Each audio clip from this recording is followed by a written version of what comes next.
எதிர்காலத்தில் அவங்களும் கூட்டணியை விட்டு வெளியேறுவதற்கான வாய்ப்புகள் உண்டு. இந்த வந்தே மாதரத்தை பொறுத்த வரைக்கும் இந்த விளக்கத்தை அவங்க அப்பயே சொல்லியிருக்கணும். அவங்களுக்கு தகவல் தெரியாதால சொல்லாமல் இருந்தாங்க. இந்த விளக்கத்தை திமுக சொல்லியிருக்கணுங்க. ஏன்னா இந்த ஆண்டு பிப்ரவரி மாதம், ஜனவரி இறுதி அல்லது பிப்ரவரி மாதத்தில் இதே ஆளுநர் பதவியேற்ற நிகழ்ச்சியில் இதே தான் நடந்தது. அப்போ முதலமைச்சர் அந்த ஸ்டாலின் அந்த நிகழ்ச்சியில் கலந்து கொண்டார். அப்போ திமுக ஊடகங்களோ, திமுகவுக்காக ஜால்ரா போடக்கூடிய வாடகை வாய்களோ யாருமே அதை பெருசாக பேசவே இல்லை, கடந்து போனாங்க. இவர்கள் அறிவு நேர்மை எந்த அளவுக்கு இருக்கிறது என்பதற்கு அது ஒரு சாட்சி. இன்றைக்கி குதிக்கிறாங்க. இந்த விளக்கத்தை திமுக கொடுத்துருக்க வேண்டும். இது மத்திய அரசு நிகழ்ச்சி, முக ஸ்டாலின் முதலமைச்சராக இருந்தபொழுதே இது நடந்தது என்று சொல்லியிருந்தாங்கன்னா திமுகவுடைய அறிவு நேர்மையை நாம் பாராட்டலாம். ஏன் மௌனமாக இருக்கிறார்கள்? ஸ்டாலின் அவர்கள் முதலமைச்சராக இருந்த பொழுது நடந்தது இதுதான். வந்தே மாதரம் தான் முதல்ல பாடப்பட்டது. அப்போ அமைதியாக இருந்தாங்க. அப்போ அது ஒரு பிரச்சனையாகவே பண்ணல.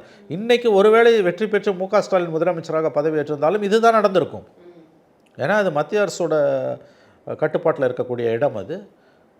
அதனால் அது வந்தே மாதரம் தான் பாடப்படும்.